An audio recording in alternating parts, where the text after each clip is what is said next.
Ladies and gentlemen, step right up, step right up. Today we've quite the show for you. We've done intensive archaeological work and have come up with the most wondrous archaeological finding. Previously, this finding was known only to the privileged few. Now I invite you to join their ranks. You'll see the blending of the sprawling sands of Amonkhet, filled with all of its gods and its riches, and the gloomy confines of Shadowmoor, brimming with the fantastical and the terrifying. Go ahead, buy your ticket, take a walk through our tent, and prepare to be amazed.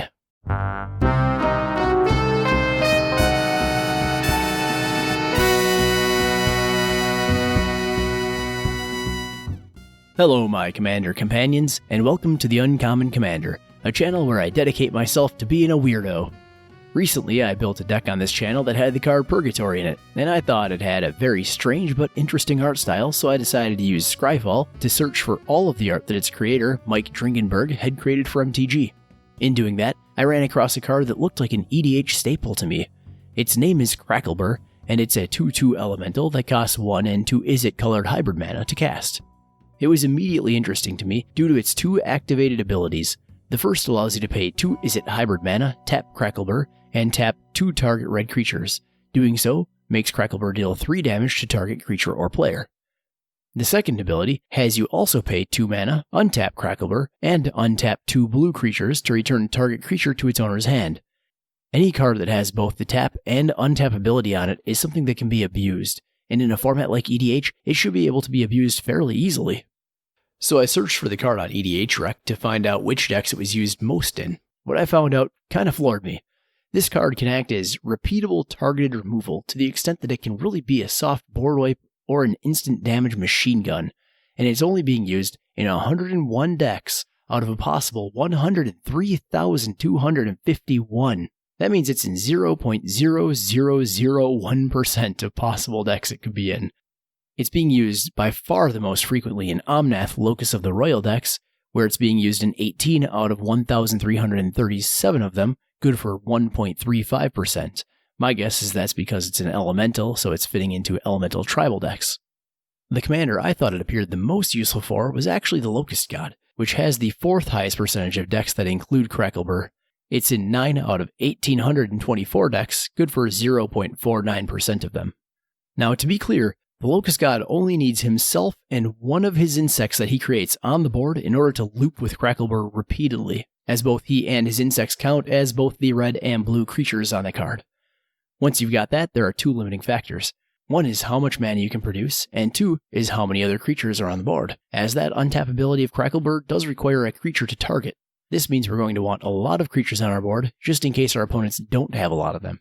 That's another reason that I think the Locust God is the best commander for this card to be included in, because if there's one thing the Locust God is good at, it's putting a ton of creatures on the board. Now this card is really fantastic removal in any creature-based izzet deck, but to really illustrate how good Crackleburr is for the Locust God, I decided to make it a win condition for his deck, and that's a deck that I've decided to affectionately name the Crackleburr Machine Gun. It won't be the only win condition in the deck, but it will be the one we base the deck around. I've also got a go-wide creature token strategy in here, in case we need to win the old-fashioned way by turning our creature sideways. I have avoided infinite combos in this deck for the most part, as I find the win now combos to be kind of anticlimactic. The best part about this deck is that it's fun to play, but the second best part about it is that you can buy it at TCG Player for about $75, making it a pretty budget option if you're looking for a deck to buy. At this point, I'll also ask you to click the like button if you end up liking this video today, and you can also click the bell notification on your screen to subscribe to the channel. Well, with that out of the way, let's keep going. Alright, so I wanted to make Crackleburr to be the best card in the deck. So how would I go about doing that? Well, there are a series of steps involved, and the first step, like with most other commander decks, is to get some extra lands and mana onto the board. This is really doubly important for this deck.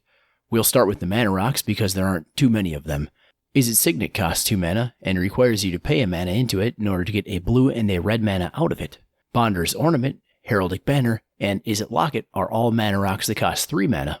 Bonder's Ornament taps for mana of any color and has a second ability that lets you pay 4 to draw a card. Anybody else who also has a Bonder's Ornament out will also get to draw a card. Heraldic Banner requires you to choose a color when it enters the battlefield, and then gives a +1/+0 anthem to each creature of the chosen color that you control. The banner can also then be tapped to add a mana of the chosen color to your mana pool. You can pick either red or blue for this. It really shouldn't matter too much in this deck as we're strongly multicolored. Izzet Locket taps for a blue or a red mana, and has a second ability that lets you pay 4 Izzet and sacrifice it to draw 2 cards. That can be pretty useful if you don't need the mana anymore, and you've got a small board state with the Locust God in play. The rest of our cards in this section actually search your library for lands. Wayfarer's Bauble can be cast on turn 1, and then cracked on turn 2 in order to find a basic land. Dreamscape Artist can come down on turn 2, and then activate on turn 3. Doing so will require you to sacrifice a land and discard a card, but then you get to search your library for 2 basic land cards and put them into play untapped. In this deck, land ramp is going to be our most valuable kind of ramp, so we're okay with having to discard a card now and then in order to do it. A couple of artifact creatures that can help us ramp are Burnished Heart and Solemn Simulacrum. Burnished Heart costs 3 to cast and 3 to sacrifice, but we'll find 2 basic lands and put them into play tapped. 6 is a lot to pay, but as I said, land ramp is our #1 priority in the early stages of this game. The Sad Robot costs 4 mana and finds you a land as he enters the battlefield. When he dies, you get to draw a card, which is great synergy with the Locust God. The other cards in this category don't ramp us, but do fetch us lands to put down for our land drops. Armillary Sphere costs 2 and 2 more to sacrifice, and then allows you to search your library for 2 basic lands and put them into your hand. Wildfield Scarecrow is basically the same card, but comes as a creature with a big old butt, so he can act as a blocker. The cost for this is that he costs 1 extra mana to cast. Now, we're almost ready to cast our commander, but before we do that, we'll want ways to protect him. He doesn't need too much protection due to his ability to return to your hand when he dies, but you can't always rely on that. In fact, it's kind of dangerous to rely on that when you know that somebody in your playgroup packs Graveyard Hate. It's also really no good to have to recast him over and over again, even if you are avoiding the commander tax. To help with this issue, we've got 4 cards. The first 2 are artifacts that make the Locust God impossible to target. Nurok Stealth Suit costs 2 mana to cast and 1 to equip, and gives Shroud. It can also be equipped at instant speed for 2 blue mana. Ring of Evos Isle costs 2 mana to cast and 1 to equip. It gives the Locust God a +1/+1 counter at the beginning of your upkeep when it's equipped to him.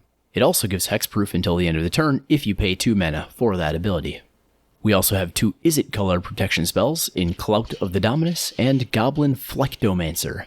Clout of the Dominus is an aura with the low cost of 1 mana, and gives the creature it's attached to +1/+1 and Shroud if it's blue, and +1/+1 and Haste if it's red. If the creature is both red and blue, like most of our creatures are, it'll give +2/+2, Haste, and Shroud. Goblin Flectomancer is a 2/2 creature that can be sacrificed in order to redirect an instant or sorcery spell to a different target than the one its caster chose. I've listed this under protection because I usually save it for things like Utter End and Murder, or save it for something else you need. It's a pretty sweet card. Okay, now we've cast protection for our commander, and then we've cast our commander. What's next? Well, next we need to get creatures onto the board. No, my silly Billy, we're not going to cast creature spells. That's so inefficient and green. We're going to cast card draw and flood the board with insects. Betrayal costs a single blue mana to cast and enchants a creature an opponent controls. Whenever the creature becomes tapped, you get to draw a card. This is really great if you cast it on a creature with a tap ability that you know your opponent wants to use, but it can also be great if you cast it on a big beater that has some protection.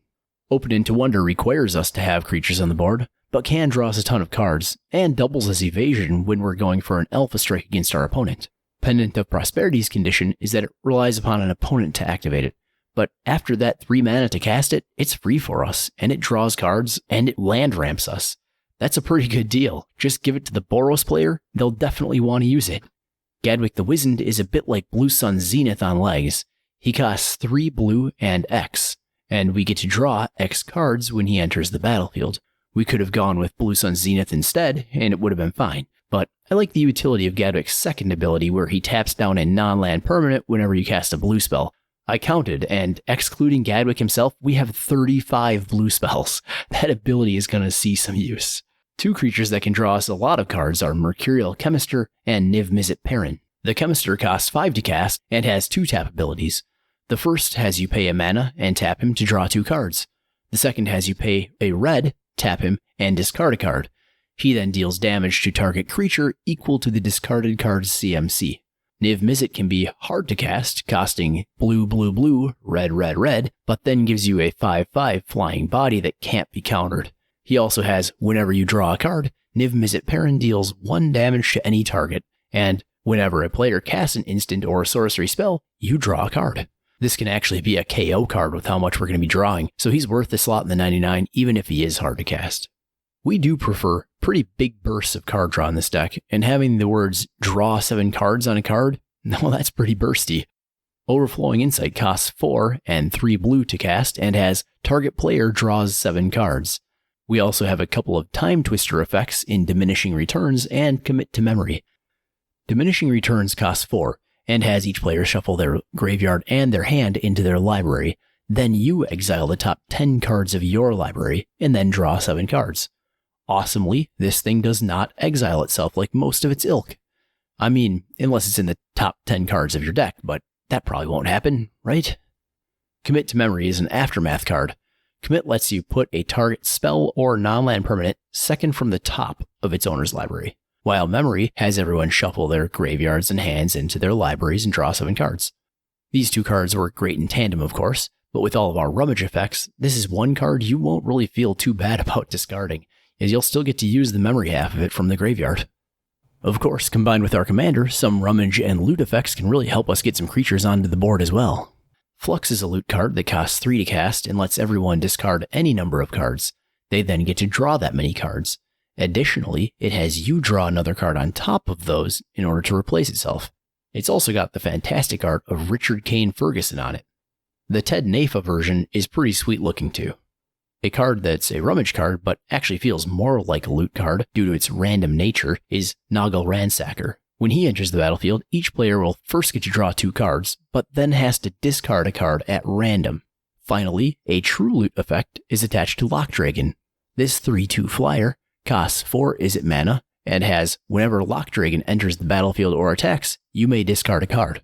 If you do, draw a card.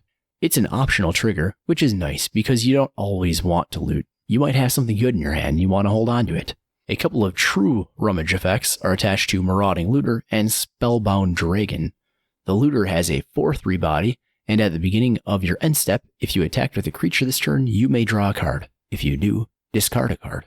The Dragon has a 3/5 flying body, and whenever Spellbound Dragon attacks, draw a card and then discard a card. Spellbound Dragon gets +X/+0 until the end of the turn, where X is the discarded card's converted mana cost. Notably, this is not a May effect. If you attack with a Spellbound Dragon, you must draw and discard. When people see Crackleburr come down, they may underestimate it due to its obscurity, but that's only if they don't really pay attention to the card. A savvy player will see the blue-red creatures on your board, the tap and untap abilities of Crackleburr, and put 2 and 2 together. Because of this, we don't want Crackleburr to have summoning sickness, which would require it to survive for an entire trip around the table before we use it. What we do need is to give it haste, or we need to flash it out at the end of our opponent's turn before our upkeep. We'll start with our haste cards. Burst of Speed is a sorcery that costs a single red mana and gives our creatures haste until the end of the turn. Emblem of the Warmind is an aura that costs 2 mana and enchants a creature. It gives creatures you control have haste. That's all creatures that you control, not just the enchanted creature. It's a strange but inexpensive and kind of cool option. Fervor is an enchantment that gives all of your creatures haste, and that's all it does. Simple but effective. One that you'll need to get into your graveyard, which isn't too tough to do in this deck, is Anger. You could cast Anger, but it's really better just to loot it into your graveyard. Another creature-based option is Maze Rusher. This one won't work for all of your creatures, but the vast majority of the creatures in this deck are multicolored, so this is a pretty good option. Moving on to Flash, we have the classic card everyone thinks of, Leyline of Anticipation. Like Fervor, it's simple but effective. As a bonus, if it's in your starting hand, you get to put it out immediately for free. Hypersonic Dragon won't actually work to get Crackleburr out, but it is an izzet-colored creature on a decent body with flying and haste, and it gives all of our sorceries flash. We only have 9 sorceries in the deck, so if you've got a card you prefer, this could be a decent option to cut, but the sorceries we do have are extremely strong when cast at instant speed, so I've opted to keep this card. Now, we're almost ready to go off with Crackleburr, but we're going to briefly talk about removal. It may be necessary to stop an opponent from hurting your board when they see what's about to happen, and it may also be necessary to remove a permanent from somebody else's board if they're stopping you from going off. Our counterspells are in this section, and they are Arcane Denial, Dream Fracture, and Dismiss.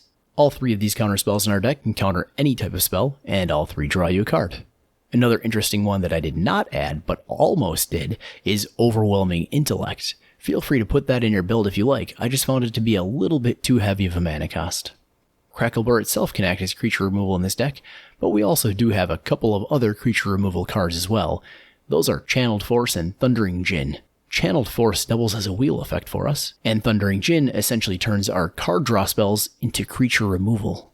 There are only 2 board wipes in this deck, and they are Scourge of Fleets and Volcanic Vision. The Scourge is nearly a Cyclonic Rift on legs, and clears a path for our little insects to do some massive damage, while Volcanic Vision returns an instant or sorcery from our graveyard to our hand, and then deals damage equal to the converted mana cost of that card to each creature that we don't control. It then exiles itself. Okay, we have creatures on the board, we have a haste enabler down, we've removed any pieces that will stop Crackleburr outright. Now we just have one limiting factor to deal with, and we'll deal with it at the same time that we cast Crackleburr. Mana. Crackleburr requires 4 total mana for each tap and untap revolution. If we want to use him as a win condition, we need lots of mana, and we need it on the turn that we cast him. Here's how we get it. High Tide, Turnabout, and Brass's Bounty are all really the primary reasons that we wanted land ramp instead of mana rocks. High Tide will double the mana that your islands produce until the end of the turn. Turnabout will allow you to tap all of your lands, then cast it, and then untap all of your lands and tap them all again, netting you whatever excess mana you didn't have to use to cast Turnabout. And Brass's Bounty will give you a treasure token for each land that you control. Mana Geyser also cares about lands, but this time it's the tapped lands that your opponents control. All those lands that your opponents put down with Pendant to Prosperity are benefiting you in this moment. Well, I mean, as long as they're tapped. Finally, Battle Hymn and Dragon Rage are both creature dependent. Battle Hymn gives a red mana for each creature you control, and Dragon Rage gives you a red mana for each creature you control that is attacking, and also gives those creatures fire breathing. That gives you some versatility, as it's a pretty easy way to double the size of an Insectile Alpha Strike if you're not going for a Crackleburr win. It is also worth noting that mana won't stay with you in between phases, so you'll want to use it during combat. Just another reason why Flash is powerful in this deck. Having all this mana is great, but it's still not enough. I mean, not enough to win the game with Crackleburr anyway. We need to have a way of making this big mana even bigger. We need to double the mana at least. Luckily, blue and red have a great way of doing that. Spell copying. The simplest form we have comes on Reverberate and Twincast. Reverberate costs 2 red, and Twincast costs 2 blue, and both do the exact same thing. They read, copy target instant or sorcery spell. You may choose new targets for the copy. These are meant to target your big mana sorceries in this deck, but can also do some real work by targeting an opponent's spell. This is true for many of the cards in this section. The only thing I don't like about these cards is that Twincast has somehow reached a sale price of roughly $9. Sometime in April, it rocketed up from $4. I have no idea why, and I hate not knowing, so if you know why, leave a comment below and tell me. Also costing 2 red and 2 blue respectively are Increasing Vengeance and Narcet's Reversal. Increasing Vengeance must target your own spell, and otherwise works exactly like Reverberate when cast from your hand. When cast from the graveyard, however, it copies the target spell twice. That means you can copy Mana Geyser 3 times with this spell for a total of 4 copies of Mana Geyser. That's going to be a ton of mana. Conservatively, I would estimate that by the time you're doing this, your opponents will have 20 tapped lands between them. That gives you roughly 80 mana depending on how much you already had available. Actually, casting this targeting Overflowing Insight while you have Teferi's Ageless Insight on the board is just hilarious. It requires 14 mana, but yes, I think drawing 56 cards should just be enough. Thank you. Anyway, enough about my love affair with Increasing Vengeance. Narcet's Reversal is quite different, in that it can target anyone's instant or sorcery spell, and then it returns that spell to its owner's hand instead of letting it resolve. This can allow Narcet's Reversal to act a bit like a counterspell, one where you get a copy of the spell as well, or you can cast it on your own big spells, effectively buying the big spell back for 2 mana. Repeated Reverberation must be cast before you actually cast the spell you want to copy, and when you do cast that spell, You'll also get 2 copies of it. That's not quite as good as Increasing Vengeance, but it's not too bad either. Finally, Wild Ricochet and Refuse to Cooperate round out this section. Wild Ricochet can be used to deflect an opponent's spell and create a copy of it, or it can be used to create a copy of a spell that you yourself cast. Refuse is another card you may not mind discarding to elude effect since you'll still get the Cooperate part of it, but both halves of this card are pretty good. Refuse deals damage to the target spell's controller equal to that spell's converted mana cost. According to the rules at the Gatherer website, if the target spell has an X in its casting cost, you do count how much was paid into X when determining the spell's converted mana cost. That works awesomely against cards like Jaya's Immolating Inferno. That red mage better be able to survive this damage, or his spell is fizzling as he dies. The Cooperate half of this card is the part that copies a target instant or sorcery. It can be ours, or an opponent's, just like with Twincast. Finally, there are a couple of cards to mention that add just a tiny bit of utility to the deck. Dynacharge costs a single red mana and gives a creature you control +2/+0. It also has Overload for 3 mana, which can be kinda nuts in this deck, as it replaces the word target with the word each. This thing is nuts if you copy it once or twice. Now instead of an army of 1/1 flyers, you've got an army of 4 or 6, maybe even 8 1 flyers. Drift of Phantasms is a 0/5 defender, which can be a good early blocker, but it's actually in here because of its transmute cost. With that transmute, we can search our library for any card with a converted mana cost of 3, which is exactly the converted mana cost of Crackleburr. This is basically a second copy of Crackleburr, but if Crackleburr is already in your hands, there are plenty of other options to search for in the deck. Alright, for lands we've gone very budget friendly. Overall, this deck really isn't too color hungry.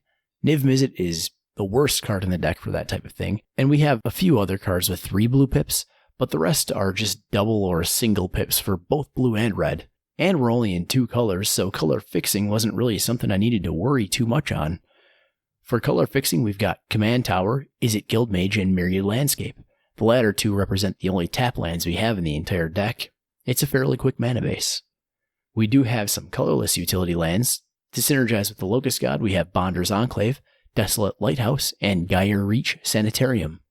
Bonder's Enclave gives card draw, while the others give a rummage effect. All 3 can be tapped for colorless mana. Finally, we have Ghost Quarter and Reliquary Tower. Ghost Quarter helps remove a troublesome land if you need to, and Reliquary Tower gives you no maximum hand size. This is actually the only version of that ability that I've put in the deck, and in playtesting I haven't really minded having to discard cards.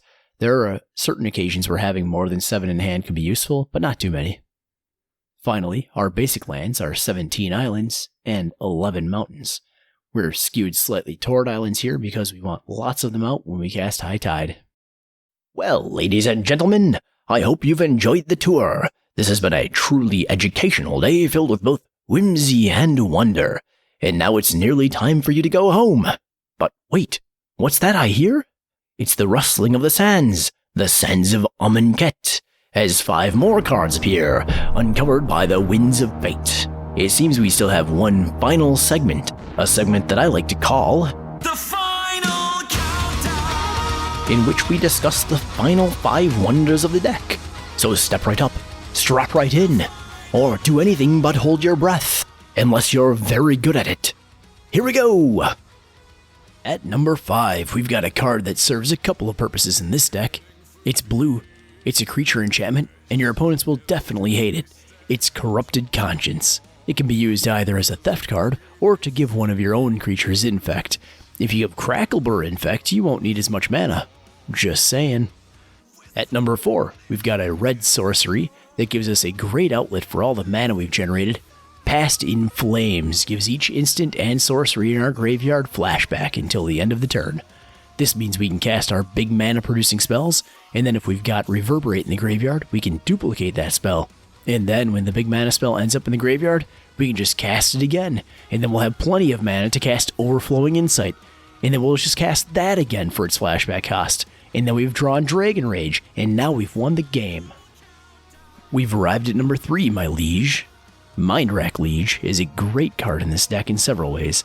First of all, it has an anthem for both red and blue creatures, giving our Izzet colored creatures +2/+2, but its real power is its activated ability. It's not Flash, it's better than Flash. Did the Locust God just die? Great, he's returned to your hand and now you can cheat him into play as a surprise blocker. Is Niv Mizzet too hard to cast? Don't worry about it. Cheat him out. Ready to cast Crackleburr and attempt to win the game? Activate Mind Rack Liege at the end of your opponent's turn and put Crackleburr out, ready to be abused as soon as your turn starts. All the way up here at number 2, we have a card that won't actually draw you any cards on its own, but it works awesomely in conjunction with every other card draw and rummage effect in our deck. It's Teferi's Ageless Insight. The Locust God has a rummage effect printed right onto it, and this will turn that into draw 2, discard 1. Nearly a third of the spells in the deck have draw a card written on them, and this makes them all twice as good. So far we haven't run across any infinite combos, and that makes sense since I went out of my way to avoid most infinite combos, but I didn't say I went out of my way to avoid all infinite combos. There is one card in the deck that combines with several of the big mana spells to create infinite mana, and like every great combo card, it's a Guild Mage. Specifically, it's Nivix Guild Mage. Infinite mana alone won't win you the game, so I was okay with putting this in. But if you do obtain infinite mana, you should probably win, especially with this deck. There's a mana outlet posted to our commander for Pete's sake. Just create as many insects as there are cards in your library, and swing. Or because we're playing the Crackleburr machine gun, rummage until you find Crackleburr and cast his foxy lightning butt. Congratulations, you just won the game with Crackleburr, and that's a flavor win. Good job, you. Well, the drums have started up, and that means we've come to the end of our show today. I want to thank you for watching this episode of The Uncommon Commander. Each deck I make a video for can be found at my Tapped Out page, which is linked to in each video description. Feel free to copy your favorite decks or swap cards in and out to really make them your own. Again, if you enjoyed the video, and I hope you did, please click the thumb up icon below this video, and click my logo embedded in this video to subscribe so that you don't miss our future content. Also, feel free to leave a comment below or email me at uncommoncommander@gmail.com, spelled exactly how it sounds. Thanks for watching, and I'll see you next time, friends.